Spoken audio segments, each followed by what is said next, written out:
चंदनपुर गांव में कुछ दिनों से खौफ का माहौल फैला हुआ था और ये खौफ एक चुड़ैल को लेकर था जो लोगों को मरने के बाद गटर के गंदे कीचड़ से लथपथ कर देती। अरे बाप रे, गांव में पिछले महीने से ही लोगों की मौतें हो रही हैं और मरने वाला हर एक व्यक्ति गंदे कीचड़ में ही क्यों लथपथ होता है। मुझे तो लगता है चुड़ैल इन लोगों को मारते मारते नाले में गिरा देती होगी। हाँ। बिजली भाभी, चमोली बहन, सुमन दीदी ये सब तो घर में ही मरी मिली थी और उनके शरीर पर भी बदबूदार कीचड़ लगा हुआ था। अब मुझे ये समझ नहीं आ रहा कि ये कौन से नाले में गिरकर मरी थी। तुम्हारी बातों में दम तो है, लेकिन क्या कर सकते हैं। कोई नहीं जानता कि आखिर गांव के लोगों की एक ही तरह से मौत क्यों हो रही है और मरने वाला इंसान बदबूदार कीचड़ से क्यों सना होता है। गांव वाले बहुत हैरान थे, उन्हें कुछ भी समझ नहीं आ रहा था। ऐसे ही समय बीत रहा था। एक रोज देर रात गांव के बूढ़े बिरजू को एक परछाई नजर आती है। जब बिरजू परछाई का पीछा करता है तो वो देखता है कि वो एक परछाई एक घर में गई है।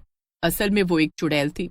ये तो एक चुड़ैल है, यानी गांव में जितनी भी मौत हो रही है वो ये चुड़ैल कर रही है।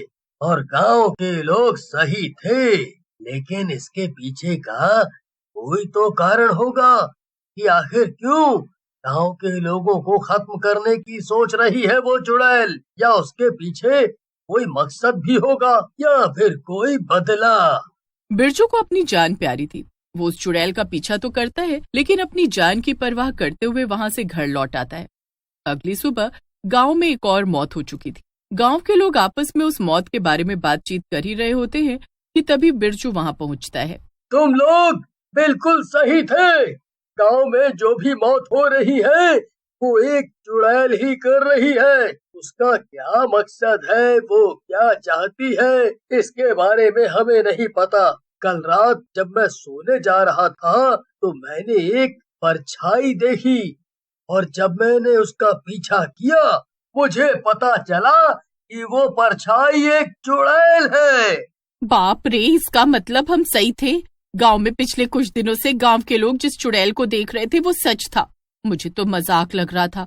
आज तक मैंने कोई भूत प्रेत और चुड़ैल नहीं देखा। अभी उस चुड़ैल का नाम लेना बंद करो और इस बात का पता लगाओ कि आखिर उसका मकसद क्या है, वो चाहती क्या है और क्यों गांव के लोगों को मार रही है। गांव के लोग तो बेकसूर हैं। आखिर हमने ऐसा क्या कर दिया जो वो हमें मारने पर तुली हुई है? इतना कहने के बाद सभी आपस में विचार करने लगते हैं। तभी वहाँ एक बाबा आते हैं जो दान दक्षिणा मांग रहे थे। अरे बाबा, दान दक्षिणा की बात ना करें। आपकी जो इच्छा, हम आपके लिए वो सब कुछ कर सकते हैं जो आप सोच भी नहीं सकते, लेकिन हम एक दुविधा से बचा दीजिए। आप बहुत अच्छे समय पर आए हैं। बिल्कुल बिल्कुल बाबा, आप हमारा उद्धार कर दीजिए। दरअसल पिछले कुछ समय से हमारा गांव एक चुड़ैल के प्रकोप से सताया जा रहा है। मुझे सब मालूम है बच्चा, इस गांव में एक महाशक्तिशाली चुड़ैल का साया है जो गांव के लोगों को मारने के मकसद से घूम रही है।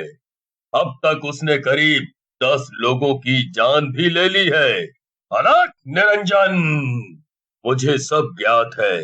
मुझे ये तक पता है कि वो चुड़ैल कौन है, क्या चाहती है और उसका अगला वार क्या है। बाबा भी वहीं आसन जमा कर थोड़े समय के लिए योग में लीन होते हैं और उसके बाद सभी गांव वालों को उस चुड़ैल के असली मकसद के बारे में बताने लगते हैं। ये कुछ समय पहले की बात है। चंदनपुर गांव में चंदा अपने बच्चों के साथ रहा करती थी।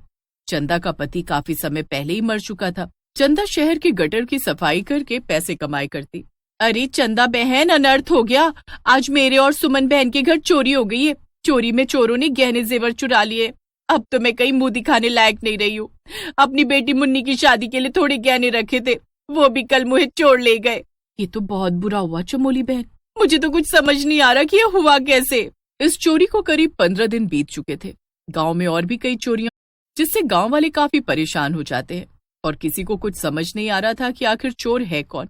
ऐसे ही समय बीत रहा था। एक रोज जब चंदा गटर साफ कर रही होती है तो उस गटर में एक लाल रंग के कपड़े की पोटली मिलती है। जब चंदा उस पोटली को खोलती है तो उसमें सोने के गहने जेवर मौजूद होते हैं। जिसमें से कुछ जेवर चंदा भी पहचान रही होती है। ये गहने जेवर तो जाने पहचाने लग रहे हैं। कहीं ऐसा तो नहीं चोरों ने हमारे गांव से चोरी करके गहने जेवर इस गटर में छुपा दिए? इसे मैं गांव लेकर जाती हूँ, क्योंकि इसमें कुछ गहने जाने पहचाने हैं जो चमोली बहन पहना करती थी। अब चंदा उस गहने की पोटली को लेकर गांव आती है और गांव वालों को दिखाती है। गांव वाले अपने गहने पहचान कर उसे ले तो लेते हैं, लेकिन वो लोग चंदा को शुक्रिया करने की बजाय उसे खरी खोटी सुनाने लगते हैं। तुझे ये गहने गटर से मिले हैं या घर से लेकर आई है? देख, तू सच सच बता। अरे मैं तो कहती हूँ इसे जब पता लगा होगा कि हम चोर को ढूंढ रहे हैं और चोर जल्दी पकड़ा जाएगा, तो इसने डर से हमें गहने लाकर दे दिए। देख चंदा, अगर तू सच बता देगी तो हम तुझे छोड़ देंगे, अगर तू सच नहीं बताएगी तो मजबूरन हमें दूसरा तरीका अपनाना होगा। मैं सच कह रही हूँ, मुझे ये पोटली गटर से ही मिली है। मैं जब सुबह सुबह गटर साफ करने गई तो मुझे ये लाल रंग के कपड़े में बंधी पोटली मिली, जिसे मैंने खोला तो उसमें ये गहने जेवर थे। मैंने इसमें से कुछ भी नहीं लिया। जैसे ही मुझे ये मिला मैं इसे आप लोगों के पास लेकर आई हूँ, और आप लोग कह रहे कि मैंने इससे चोरी की है। तेरा पति क्या मर गया कि तू चोरी चकारी पर उतर आई है? कोई बात नहीं, तू ऐसे नहीं मानेगी। बहनों, मैं तो कहता हूँ इसे इतना मारो कि ये सच कबूल करने पर मजबूर हो जाए। हाँ? बिल्कुल ठीक कह रहे हैं आप भाई साहब, ये ऐसे सच नहीं बताएगी। अरे देख क्या रहे हो, मारो इसे। इतना कहकर गांव की औरतें चंदा को मारने लग जाती हैं। चंदा बेचारी तो भला करने आई थी, लेकिन गांव के लोग उसे चोर समझकर मारने लगते हैं और औरतें चंदा को इतना मारती हैं कि चंदा की वही मौत हो जाती है। लेकिन गांव वालों को इस बात का तनिक भी अफसोस नहीं होता। चमोली, सुमन, इन सबको तो चंदा अब तक मार चुकी है। मेरा मतलब है चंदा ही चुड़ैल है जो गांव में अपना बदला लेने आई है। गांव के लोगों को इस बात का पता तो चल ही गया है कि आखिर वो अपना बदला क्यों और किस लिए ले रही है। मुझे एक पल को शक हुआ था कि हो ना हो ये चंदा की आत्मा तो नहीं जो गटर में काम किया करती थी, क्योंकि मरने वाले लोगों के शरीर से भी गटर जैसी बदबू आती है।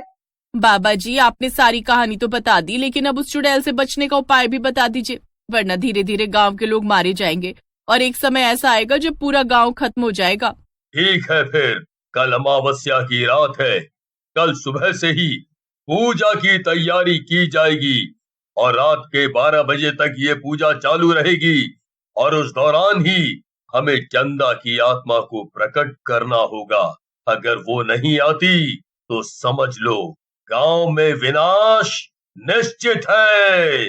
गांव के लोग पूजा की तैयारी में लग जाते हैं और अगले ही दिन सभी गांव के लोग उस पूजा में शामिल होते हैं। बच्चे, बूढ़े, जवान सभी लोग पूजा में शामिल होकर विधि विधान से पूजा कर रहे होते हैं। बाबा भी उस पूजा में शामिल होते हैं। अब सुबह से रात का समय होने को आता है। सभी को उम्मीद थी कि वो चुड़ैल अवश्य आएगी और होता भी ऐसा ही है। पूजा के अनुसार वो चुड़ैल वहां प्रकट होती है। चुड़ैल को देखकर गांव के लोग डर जाते हैं और कांपते हुए हाथ जोड़कर उस चुड़ैल से माफी मांगने लगते हैं। मुझे तो तुम्हारी मौत के बारे में बहुत बाद में पता लगा। मैं उस वक्त वहाँ बिल्कुल भी मौजूद नहीं था। फिर भी मैं बाकी गांव वालों के लिए तुमसे माफी मांगता हूँ। हाँ चुड़ैल बहन, हमें माफ कर दो, हमसे गलती हुई है। हमने तुम्हें नहीं समझा। अगर हमने तुम्हें समझा होता तो आज तुम हमारे बीच होती। मैं गांव वालों पर कैसे विश्वास कर लूं? जब ये मेरे ना हो सके तो मेरे बच्चों के क्या होंगे? गांव वाले हाथ जोड़कर एक साथ चुड़ैल से माफी मांगते हैं और उसके बच्चों को अच्छी स्कूल, अच्छी परवरिश देने का वादा करते हैं। तब कहीं जाकर वो चुड़ैल गांव वालों को माफ करती है और जैसे ही चुड़ैल गांव वालों को माफ करती है, उसे मुक्ति मिलने लगती है। उसका शरीर भस्म होने लगता है। गांव वालों की आंखों के सामने चंदा की आत्मा को सदा के लिए मुक्ति मिल जाती है।